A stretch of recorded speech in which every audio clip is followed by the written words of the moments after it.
Zoti Mullaraj, a mendoni se me gjitha këto që kanë ndodhur në qeverinë e kryeministrit Edi Rama, përfshirë ato në 13 vite, por edhe rasti i fundit i Zvërnecit, Sazani, protesta e cila vijon të jetë konsistente në bulevard, po tregon se kryeministri po shkon drejt fundit dhe është thjesht çështje kohe, dhe nga ana tjetër a ka një piketim nga ana faktorin ndërkombëtar me aq sa ju e keni parë që Edi Rama tashmë po themi ka rënë, nisur edhe nga rasti i fundit i Ermal Beshirit?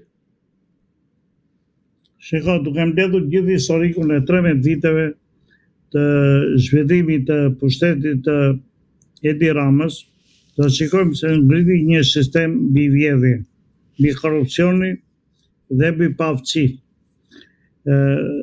Dhe kjo është vazhd e një sistemi të kaluar.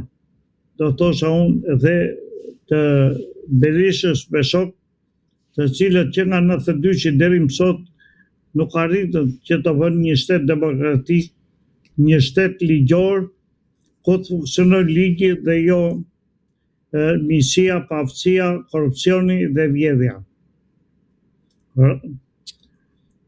Shitja ose sepse Rama përgatiti disa ligje për shitjen e vendit. Bëri ligjin për shitjen e tokës bujqësore, bëri ligjin për investimet strategjike, bëri ligjin për Emali. Pra, ka bërë një sër ligjesh të cilat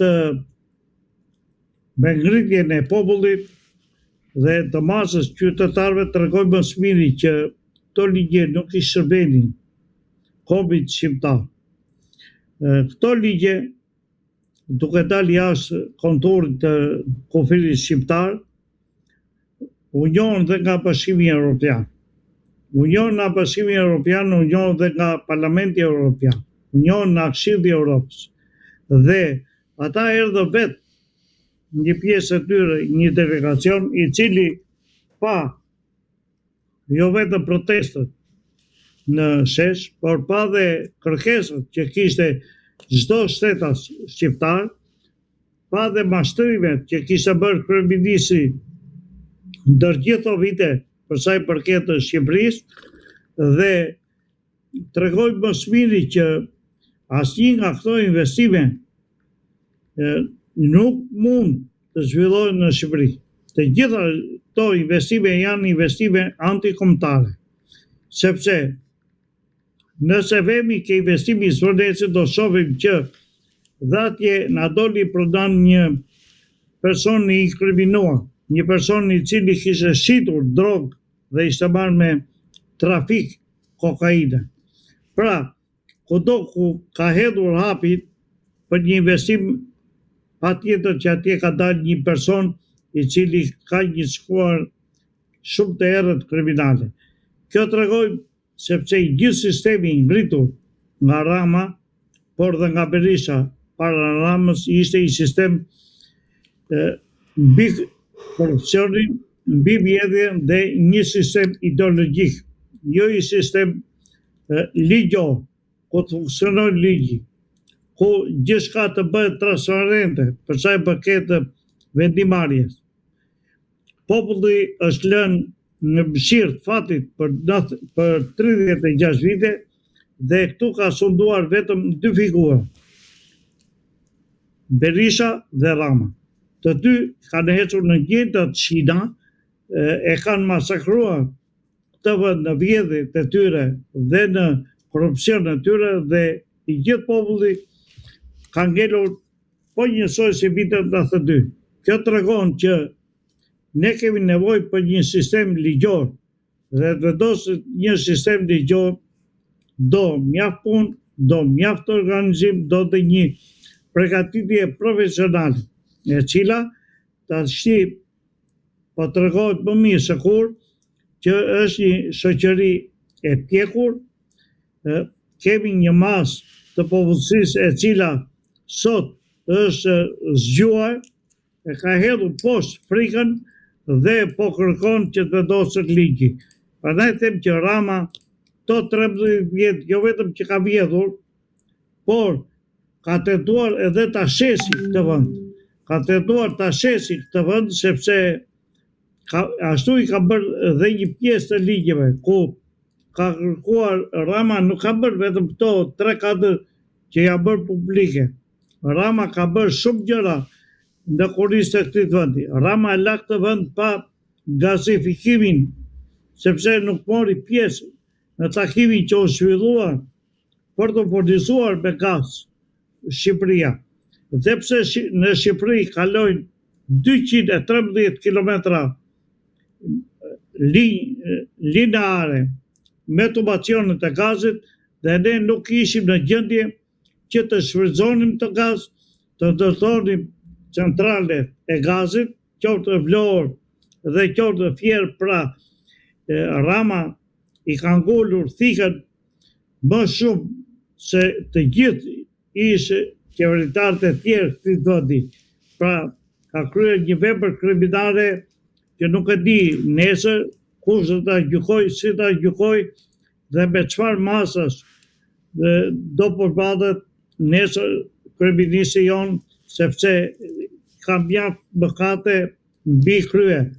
Dhe kjo e djeshmja është në bazë e të gjithë veprimeve të kryera në mënyrë të kundërligjshme nga qeveria shqiptare që Ermal Beqiri gjen atë forcë, mbështetje dhe atë kurajo që të fluturoj mbi një zonë mjaft të sigurt dhe të arrijë të filmojë në një zonë ku është ndaluar për të fluturuar, sepse ai diku e ka këtë mbështetje, ashtu siç ka dhe vlerën financiare mjaft të madhe. Pra, ai kujton sa ta blej, por nuk blihet shteti francez me atë shumë që ka Ermal Beqiri. Kështu që Ermali do marri atë dënim maksimal për konsumim të veprave penale të kryer para gjetur kundër një shteti dhe diversion ndaj një shteti. Prandaj them që Ermali dhe Balluku të dy do të ndriten ashtu siç edhe Rama, por duan kohën e tyre. Avokat, të ndalim te pjesa e fundit ku në kuvend u miratuai marrëveshje në mënyrë urgjente me Shtetet e Bashkuara të Amerikës dhe pa një transparencë të plot me publikun shqiptar sa i përket një huaje prej 302 milion dollarësh, më falni, dhe një nga deputetët Agron Shehaj tentoi që ta marr këtë marrëveshje për ta lexuar, duke qenë se nuk ju ishte vendosur në dispozicion një pjesë të mirë deputetëve. Në këtë rast, ju si e shikoni këtë marrëveshje, sa po themi do duhet të ishte transparente dhe nga ana tjetër, a ka shkelur Agron Shehaj ligjin? Shiko, marrëveshja me Shtetin Amerikan për blerjen e disa pajisjeve ushtarake dhe futja në mënyrë të nxituar me procedurë të shpejtuar për të kaluar kjo është në ana ligjore është një shkelje ligjore, sepse kushtetuta e ka përcaktuar mjaft qartë se si futet një projekt për të diskutuar në Parlamentin shqiptar. Kjo është pika e parë. Pika e dytë ka të bëjë me volumin që ka dokumenti. Dokumenti ka një volum për 200 faqesh, e cila nuk mund të studiojë në mënyrë vizuale, aq të shpejt sa për 20 minuta ose një orë ta kalonin të gjithë deputetët e Parlamentit shqiptar, sepse ajo kërkon studimin e saj në mënyrë të thelluar, sepse ka dhe ajo specifikat e veta, dhe kjo ishte shkelja e dytë që bëri. E treta ka të bëjë se asnjëherë populli nuk është parë si pjesë e investimeve që kryen në Shqipëri. Populli është parë vetëm si numër për t'i vënë këta në pushtet, por se kujt i shërbejnë ta, ne nuk e dim. Dhe kalimi shkelje Kushtetutë e Republikës Shqipërisë dhe veprimi i kryer nga ana e atit të Agronshehajt është një veprim i kundërligjshëm, po në situatë tillë kur të gjithë e shkelin ligjin, edhe Agronshehaj e shkeli ligjin, por doli mbi ujë sepse është opozitar, nuk është siç janë këta të majtët që janë të gjithë bedela dhe ngritet dorë në mënyrë unanime të menjeshme, sepse dhe ata nuk e dinë çka ligji. Dhe vetë Rama që kaloi ligjin nuk ishte në votim, por e kaloi ligjin duke përdorur kartonat e atyre për të kaluar atë ligj dhe desë kur përballet me ligjin, qoftë Rama ose qoftë kushdo nga ata ai që ka ngritur kartonin do mbajë përgjegjësinë e tij ligjore, sepse vetëm ata që ngrej kartonin, vetëm ata janë konsumim i ligjit. Pra, kushtetuta dhe këtu është shkelur, asgjë nuk është bërë transparente, siç të gjitha uat e tjera që janë marrë nga shteti shqiptar dhe asgjë nuk bëhet transparente, dhe kjo kaloi si një fenomen i zakonshëm, nuk u bë transparent dhe kaloi si ditë bukur me diell, edhe kjo marrëveshje dhe shteti shqiptar nuk e di se do marri apo s'do marri amatim të nuk e dim akoma.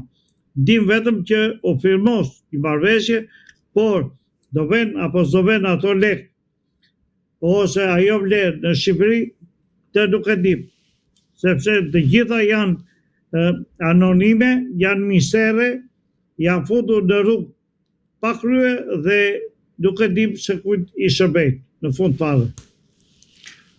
Zoti Mullaraj, unë ju falenderoj që ishit në Agora News. Faleminderit juve që na dha mundësi.